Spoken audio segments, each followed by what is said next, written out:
Justicia se réveilla le lendemain avec un mal de tête atroce. Elle avait soif et devait encore se reposer. Des taches de sueur étaient clairement visibles sur son visage, mais elle demeurait déterminée à aller braver l'impossible pour secourir sa mère. Elle n'eut pas le temps de se plaindre. Une Amazone arriva à ses côtés. Elle la ramena à la réalité. Celle-ci lui donna de nouveaux vêtements à enfiler. Tout le monde devait se soumettre aux lois de cette tribu. La jeune fille reçut un corset en cuir et des bottes qui lui montèrent jusqu'aux genoux. En s'habillant, elle avait l'impression de se déguiser pour un mardi gras. Ce n'était pas le cas. Contrairement à un costume, les vêtements étaient 10 fois plus lourds. Et ils demeuraient plutôt sexy, sous le regard d'être masculin. Quand elle fut prête, l'Amazone lui ordonna de la suivre. En sortant de la tente, le soleil fit mal à ses pupilles. Était-ce le réveil? Non. Le coup de la veille, elle le ressentait encore. Elle passa au milieu des Amazones qui la regardèrent de haut en bas. Elles étaient une quarantaine. Soudain, elle reconnut Amiliope, la chef du groupe. Oui, c'était la chef lorsqu'il fallait se battre. Mais ce n'était pas elle qui régnait sur la tribu. Il y avait une reine. Les Amazones détenaient des lois bien définies et bien éloignées de la société britannienne. La reine portait un imposant serre-tête. Il y avait à la fois des plumes, des bijoux, des perles, et de chaque extrémité des cornes de bouquetin qui pesaient à elles seules plus de 5 kilos. Ces cornes étaient habillées de blanc en harmonie avec les bijoux et les plumes du serre-tête. On positionna Justicia devant celle-ci, puis on lui ordonna de s'agenouiller. Malgré l'imposant serre-tête, la jeune fille perçut ses cheveux verts qui descendaient jusqu'à la moitié de son dos pour révéler un visage fin et sauvage. Nul doute, la violence ne lui faisait pas peur. Elle avait aussi du blanc que l'on pouvait percevoir au milieu de ses lèvres et du menton. Cependant, les yeux noirs de la reine demeuraient entourés d'un maquillage de la même couleur et restèrent doux. Quand elle se leva, la jeune fille la trouva grande, malgré sa carrure bien athlétique. Elle avait un teint mat, qui amenait chez elle quelque chose d'attirant.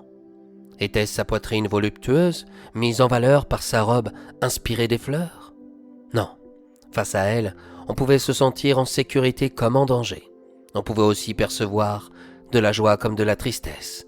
Elle était le yin et le yang, le noir et le blanc, la clarté et l'ombre. Britannia n'était pas la Bretagne. Le climat n'était pas du tout le même. Dans cette forêt, le beau temps était souvent au rendez-vous.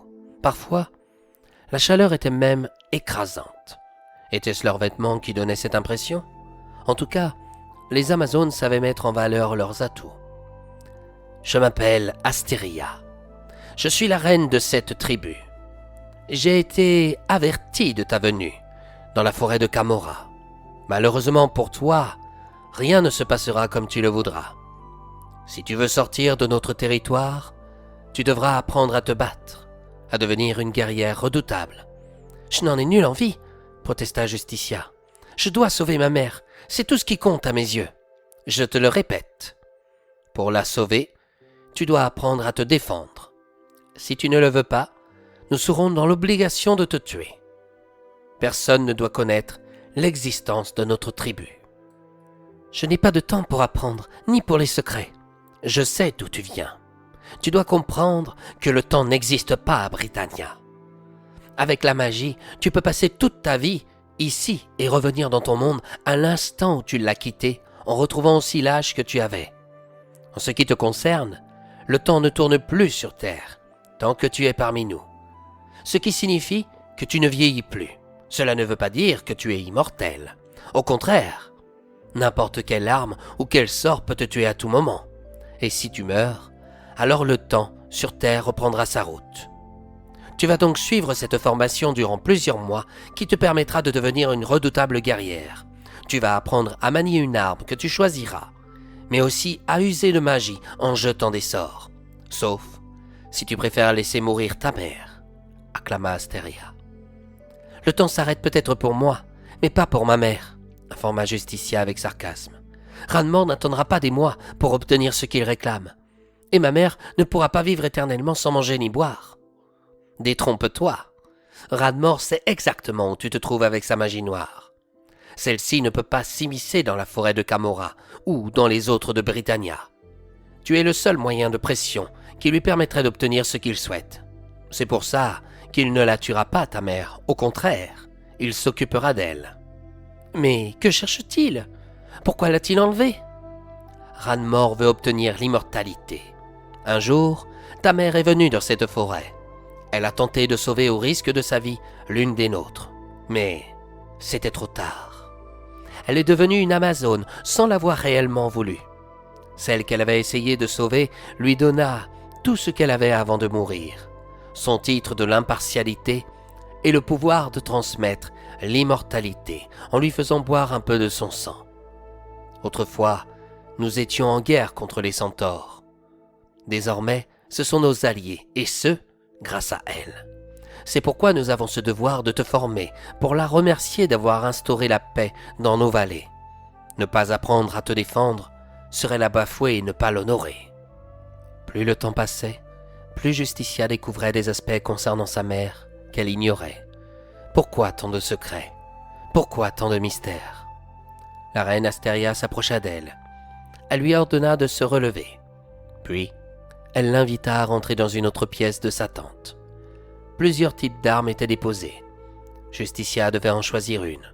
Il y avait des épées, des flèches avec des arcs, des bâtons, des boucliers. Justicia n'aimait pas la violence.